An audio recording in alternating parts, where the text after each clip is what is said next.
Ms. Valerie, I'd like to turn over to you. You've worked extensively with the judiciary in recent years, particularly with child courts and GBV courts. What has been the judicial response overall in dealing with cases of rape or different kinds of sexual abuse and violence?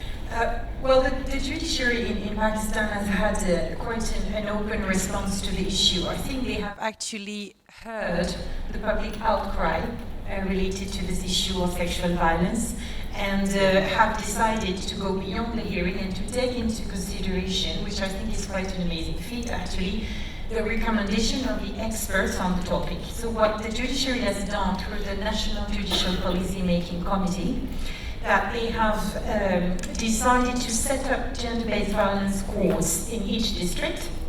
And they have also, so to deal with cases of GBV, which include sexual violence, but not only, and mostly targeting adult victims.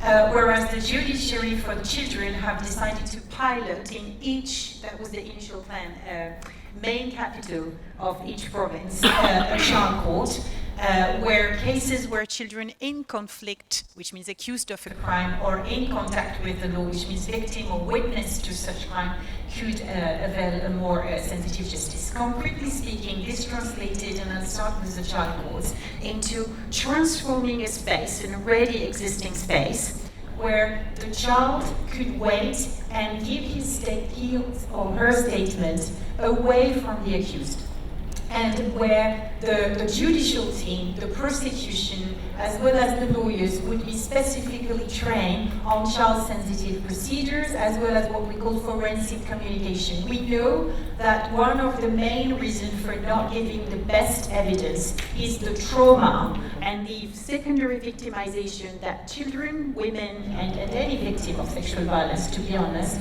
experiences at the investigation, the pre-trial, at the trial stage, and at the post-trial stage even, with threats, intimidation, or whatever.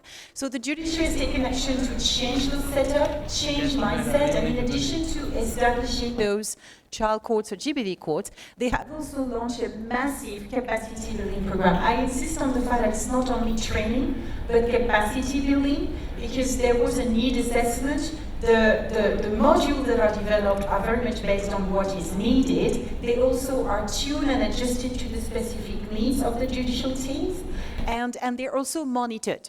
So after delivering those training and coaching those judicial team and those justice actors teams, because they didn't, the Judicial Academy has a mandate to train justice actors and not only judges. So prosecutors, lawyers, judicial officers, as well as probation officers, social workers, and some lawyers who are also trained on the topic.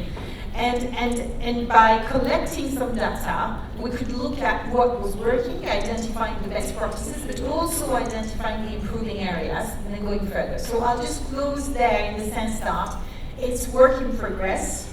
We are not saying that everything is perfect, but the model that have been piloted for several GBV courts, not all, but several, and for the 13 pilot child courts currently existing in Pakistan are highly positive, and that conviction rate in the child courts and the GBV court 7 that have been piloted has increased between 4 to 7% of conviction rates, and the victims are, tend to reside less, to go less for out-of-court settlement, and also they are satisfied with the kind of attitude, which means they report more, they are more eager, I would say, to go for the prosecution because the team is adequate.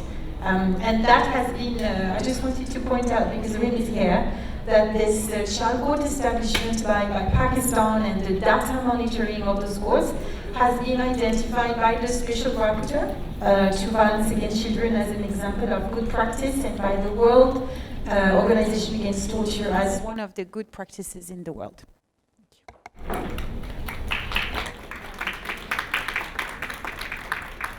Thank you so much, Valerie. It's good to hear some positivity in this realm, particularly with the topic at hand. How has the collection of data particularly helped with the accountability of the child courts? Because as you mentioned, that it's something that's been hailed as a success. So how would you, what advice would you give on making sure this kind of data is used across the board? Well, first of all, the indicators of the data were developed in collaboration with the National Judicial Policymaking Committee, which means we had ownership of the, I will not call it monitoring because we did it as, civil society experts, but the assessment of the court performance. So there was ownership, there was willingness to do it, and, they are judges, so they want evidence before moving forward or before examining anything. So we gave them, based on agreed indicators, evidence of what was working and what was not working or what needed improvement. And that basically helped them to convince their colleagues and their team, including the session judges who mark the cases to those special courts, that's very important, to work better, to change, to improve, also to acknowledge, and that's very important, once you convince those justice actors that you can do things differently for the best interest of the child, for an improved dispensation of justice, it's also extremely important, and we forget that. We keep on criticizing. As a psychosocial worker, I feel that it's very important to acknowledge the judges and the police officers who work well when you are also on the other side pointing out the ones who don't.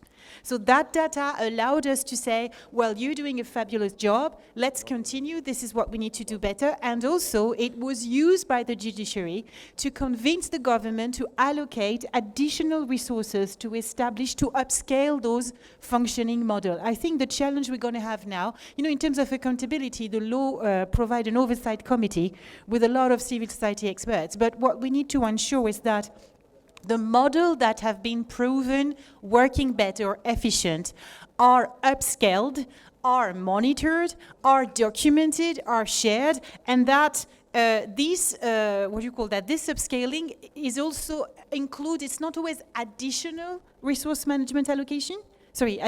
allocation, but rather improve resource management as well. That's another aspect that needs to be taken into consideration. And then lastly, I think what the data from the judiciary says is that rather than putting the things under the carpet, they had the courage, we need to acknowledge that, to face the problem, and that's how you end up, because I believe in Pakistan's potential and extraordinary capacity to deliver, once we decide to do so, to actually set up, I repeat, example of best practices in the world. It's not a small feat. Let's do that and let's go further based on those foundations. Thank you so much, Valerie.